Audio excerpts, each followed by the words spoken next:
ఒకప్పుడు ప్రపంచాన్ని వణికించినటువంటి పెగాసిస్ గురించి ఇప్పుడు అమెరికా విస్తుపోయేటువంటి వాస్తవాలను బయటపెట్టింది అంటూ ఒక వార్త సోషల్ మీడియాలో చక్కర్లు కొడుతున్న నేపథ్యంలో ఆ విస్తుపోయే వాస్తవాలేంటి అనేది మనం విశ్లేషణ చేసుకునేటువంటి ప్రయత్నం చేద్దాం.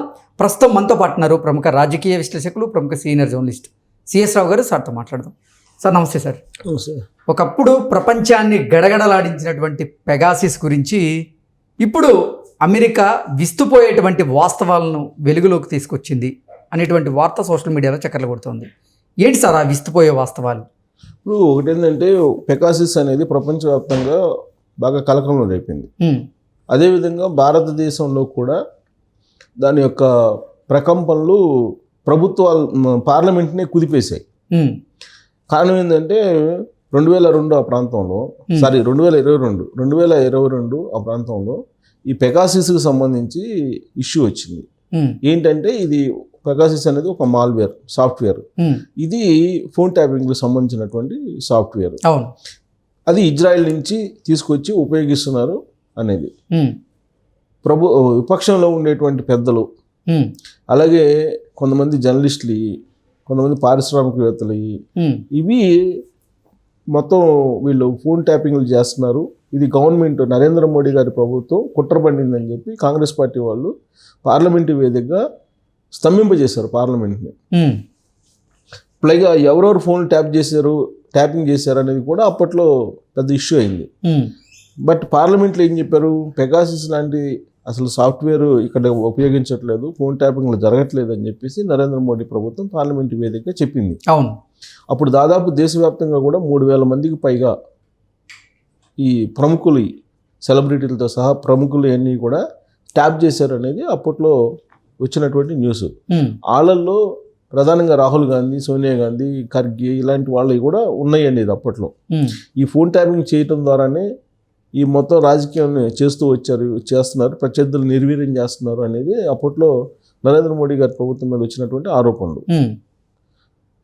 ఇప్పుడు నరేంద్ర మోడీ గారి పరిపాలన మోడీ 2 హయాంలో. సో ఆ తర్వాత ఏం జరిగింది, లేదని చెప్పారు, దాన్ని సమసిపోయింది. బట్ ఆయా అన్ని రాష్ట్రాల్లో ఉండేటువంటి కొంతమంది నేతలు కూడా ఫోన్ ట్యాపింగ్లు చేశారండి. సో రాష్ట్రాల్లో కూడా అదే జరిగింది. ఇప్పుడు తెలంగాణ రాష్ట్రంలో కూడా ఏం జరుగుతుంది, ఇప్పటికీ ఫోన్ ట్యాపింగ్ కేసు నడుస్తుంది. దాని మీద ప్రభాకర్ రావు గారు వెళ్ళిపోయారు. ఇంటెలిజెన్స్ మాజీ చీఫ్ వెళ్ళిపోయి అమెరికాలో కూర్చుని రాజకీయ శరణార్థుని కింద అమెరికా పౌరసత్వం తీసుకొని అక్కడే ఉండిపోవాలని చెప్పి ప్రయత్నం చేస్తున్నాడని న్యూస్ కూడా విన్నాం. తర్వాత అదే ఫోన్ ట్యాప్ కేసులో తెలంగాణలో రాధాకృష్ణరావు అనే అతను నన్ను చంపాలని ప్రయత్నం చేస్తున్నారు బీఆర్ఎస్ పార్టీకి సంబంధించిన కొంతమంది అని చెప్పి ఆయనే ఆరోపణ చేశాడు. అంటే ఈ ఫోన్ ట్యాపింగ్ ఏ స్థాయిలో జరిగింది అనేది ప్రత్యేకించి తెలంగాణ కేసుని కనుక మనం అబ్జర్వ్ చేస్తే క్లారిటీ వస్తుంది. ప్లస్ ఫామ్ హౌస్లో అప్పుడు కొంతమంది ఏదో ఎమ్మెల్యేలు కొనుగోలు చేయడానికి ప్రయత్నం చేస్తున్నాడని కొంతమంది స్వామీజీలను కూడా ట్రాప్ చేశారు. అది కూడా ఫోన్ ట్యాపింగ్ అని చెప్పేసి అప్పుడు న్యూస్ వచ్చింది. ఇక ఫోన్ ట్యాపింగ్ చేశారనేది చంద్రబాబు నాయుడు గారు 2014లో ఆంధ్రప్రదేశ్ సీఎం అయిన తొలి రోజుల్లో కూడా వచ్చింది. సో ఇప్పుడు ఈ ఫోన్ ట్యాపింగ్ అనేది అన్ని రాష్ట్రాల్లో కూడా వినిపిస్తుంది. అప్పుడు అన్ని రాష్ట్రాల్లో కూడా ఫోన్ ట్యాపింగ్ అనేది ఒక వివాదాస్పదమైన అంశం మారింది. కానీ కేంద్ర ప్రభుత్వం ఏం చెప్తుంది, అలాంటిది ఏం లేదు, మీ అనుమానం తప్పితే మేము ఎవరి ఫోన్ ట్యాపింగ్ చేయాల్సిన అవసరం లేదని చెప్పి క్లారిటీ ఇస్తుంది. ఇలాంటి పరిస్థితుల్లో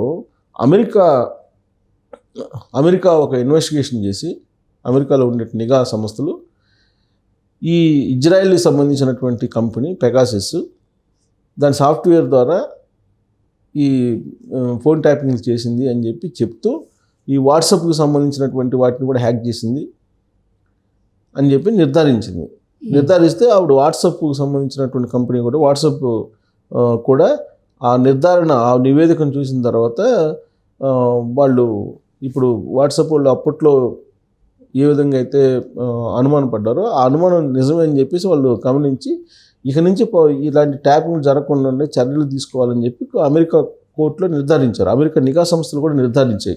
అంటే అమెరికా నిర్ధారించింది అని అంటే నీకు ఇజ్రాయెల్ టెక్నాలజీ లేదంటే ఇజ్రాయెల్ నుంచి వచ్చినటువంటి సాఫ్ట్వేర్ల ద్వారా భారతదేశంలో కూడా నీకు జరిగింది, ఫోన్ ట్యాపింగ్ జరిగింది. అంటే ఆ రోజు నరేంద్ర మోడీ గారు ప్రభుత్వం చెప్పింది అబద్ధం అని చెప్పి అమెరికా తేల్చింది. ఓకే. అంటే ఇక్కడ ఉండేటువంటి ప్రతిపక్షాలను నిర్వీర్యం చేయడానికి ఉపయోగిస్తున్నారు.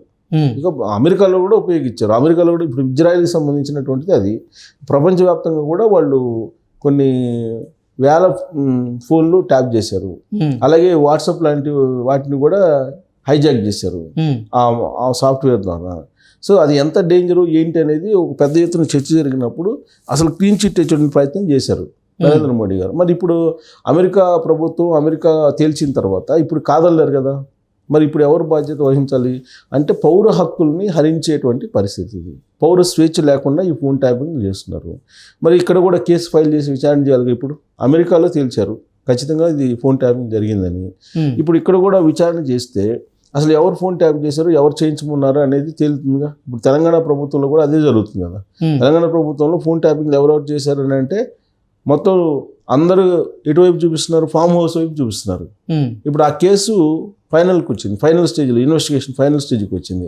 ఎప్పుడైతే ప్రభాకర్ రావు గారు వస్తారో అప్పుడు అసలు ఆ పెద్ద తలకాయ ఎవరు మీకు చెప్పింది అనేది దొరికే అవకాశం ఉంది. సేమ్ అదే తరహాలో భారతదేశంలో ఎవరెవరు ఫోన్ ట్యాప్ చేయించారు, ఎవరు చేయించుకున్నారు అనే దాని మీద కనుక ఎంక్వైరీ నడిస్తే ఎవరి వైపు చూపిస్తుంది, బీజేపీ పెద్దల వైపు చూపిస్తుంది సహజంగా. అప్పుడు కాంగ్రెస్ పార్టీ వాళ్ళు ఆరోపించింది కూడా అదే కదా. వాళ్ళు చేశారు, ప్రత్యేకించి రాహుల్ గాంధీ కాంగ్రెస్ పార్టీ వాళ్ళు అందరూ ట్యాప్ చేయడం ద్వారానే పార్టీని నిర్వీర్యం చేయాలనుకుంటున్నారు అనేది కూడా అప్పుడు వినిపించింది. సో కాబట్టి ఇక్కడ ఎంక్వైరీ చేస్తారా? అమెరికాలో అయితే ఎంక్వైరీ చేసి నిర్ధారించేసి నీకు వాట్సాప్ సంబంధించిన కాల్స్ కూడా హ్యాక్ చేశారు, వాట్సాప్ని కూడా హ్యాక్ చేశారు అని చెప్పింది. వాట్సాప్ కంపెనీ కూడా దానికి రెస్పాండ్ అయింది, థ్యాంక్స్ చెప్పింది ఆ విచారణకి. సో మరి ఇప్పుడు భారత ప్రభుత్వం ఏం చేయాలి? ఎంక్వైరీ చేయాలి. ఎంక్వైరీ వేస్తుందా అని అంటే వేసేటువంటి అవకాశం లేదనేది సమాధానం వస్తుంది.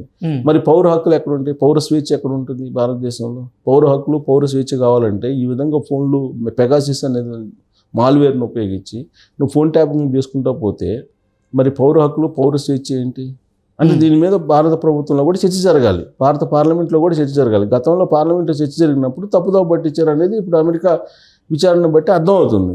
సో కాబట్టి మళ్ళీ మరొకసారి దీని మీద చర్చ జరిగితే అసలు ఈ ఫోన్ ట్యాపింగ్ వ్యవహారం ఏంది భారతదేశ వ్యాప్తంగా ప్రపంచవ్యాప్తంగా జరిగింది, భారతదేశంలో కూడా జరుగుతుంది కదా. అసలు ఇజ్రాయెల్ పరికరాలని, ఇజ్రాయెల్ టెక్నాలజీని ఎవరు తీసుకొస్తున్నారు, ఎలా తీసుకొస్తున్నారు? ప్రభుత్వం అఫీషియల్గా తీసుకొస్తుందా, లేదంటే కొంతమంది గూఢాచారుల ద్వారా తెప్పించి వాళ్ళు ఎవరైతే ప్రత్యర్థులుగా భావిస్తున్నారో వాళ్ళని నిర్వీర్యం చేయడానికి ఉపయోగిస్తున్నారా? అన్అఫీషియల్గా తీసుకురావడం అనేది పెద్ద నేరం, మనీ లాండరింగ్ కింద వస్తుంది. అలాగే ఒక దేశం నుంచి ఇంకో దేశానికి నిఘా పరికరాలను తీసుకురావడం అనేది అది ఒక పెద్ద నీకు రక్షణ సంబంధించినటువంటి నేరాల కింద వస్తుంది.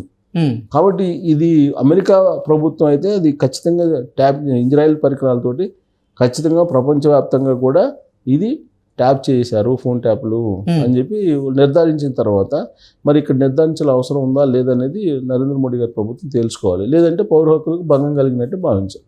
Okay sir, thank you so much. Thank you.